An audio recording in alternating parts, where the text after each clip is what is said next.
Existen muchos guatemaltecos y guatemaltecas que han desarrollado varias habilidades a través del arte, la literatura, escritura, música, etc. Lastimosamente en Guatemala, muchos de estos artistas no conocen o ni siquiera han escuchado sobre los derechos que tienen como autores intelectuales de sus diferentes obras y piezas artísticas, lo cual sucede también en varios países del mundo. Yo venía haciendo música, pero digamos imitando la música que hacen otros artistas, ¿verdad? Sino hasta ahora que ya formamos nuestro propia orquesta, es una marimba orquesta, sí ya nos estamos metiendo en ese campo de la composición. Pues hasta el momento hemos hecho y hemos grabado una composición que la hicimos con mi hijo Napoleón. Las ventajas más grandes para un país que se une al Convenio de Berna es que las obras de sus autores están protegidas automáticamente en todos los países miembros. Es por esta y muchas razones más que es muy importante que los artistas, científicos, músicos, poetas, pintores, etc. se informen sobre cómo proteger sus diferentes piezas y materiales, para que en cualquier momento o necesidad propia se pueda hacer el buen uso de estos artículos y de sus principios y crear así una filosofía y cultura de respeto hacia la autoría original. Sé que para hacer una composición pues no es permitido que otra persona haga uso del trabajo o del proyecto que uno hace. Sin embargo, hay una opción de que cuando se pide un permiso, pues esa persona o el grupo que quiera interpretar la música pues tiene todo el derecho. Basado en esta problemática, en el siglo XIX, los países exportadores de material protegido por derecho de autor se plantearon la necesidad de concretar acuerdos internacionales para proteger sus intereses comerciales, y es así como nace el Convenio de Berna. Este nombre deriva de su constitución, la cual se efectuó en Suiza, Berna, el 9 de septiembre del año 1886. El Convenio de Berna es administrado por la OMPI, Organización Mundial de la Propiedad Intelectual, y se creó con el fin de proteger los derechos de los autores sobre el uso de sus obras literarias, científicas o artísticas, así como recibir una retribución por su utilización de todos los países miembros. Impera la ley internacional ¿cómo se llama?, de derecho intelectual.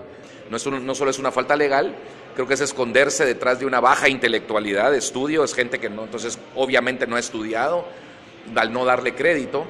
Y yo creo que la gente que si va a postear algo en internet es como escribir un libro, aunque sea solo una frase, debe asegurarse que la frase es original o no. Y si no es original, al menos que ponga no sé de quién es. Incluso me ha pasado con frases mías.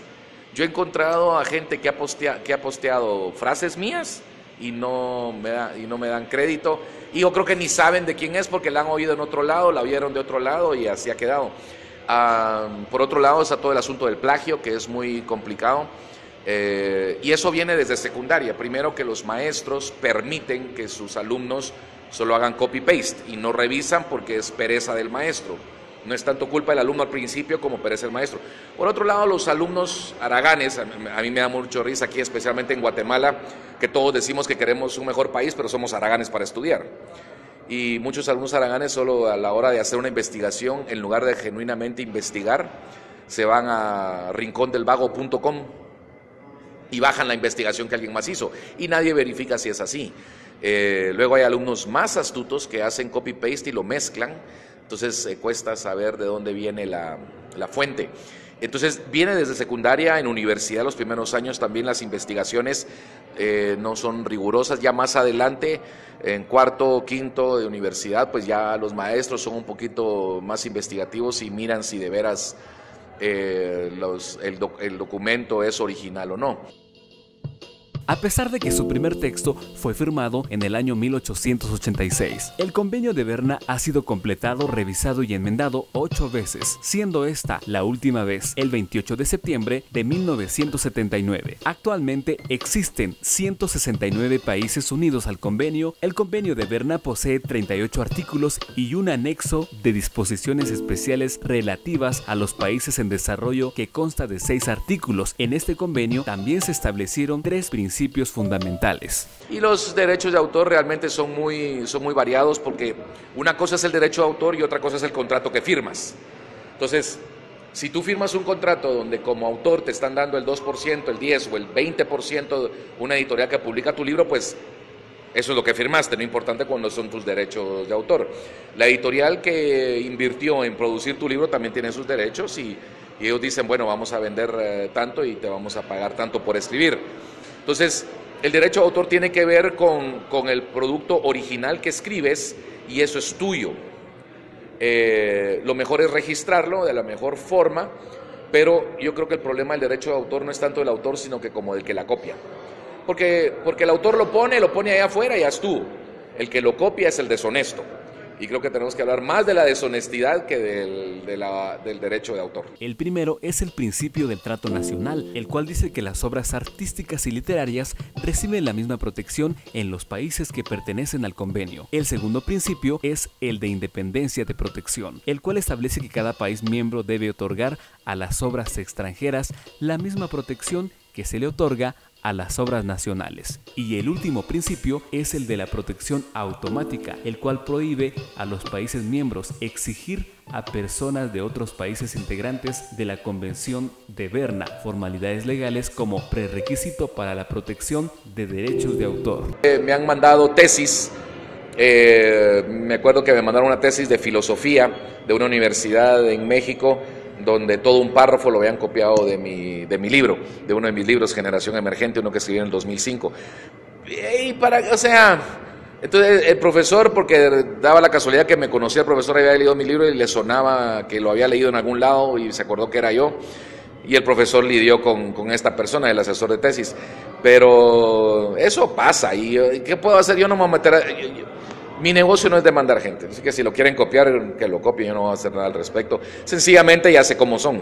Después de estos principios, los artículos del convenio encierran elementos esenciales que podrían resumirse en goce del convenio sin ninguna distinción de nacionalidad, protección que se aplica a los autores nacionales o residentes en un país miembro del convenio.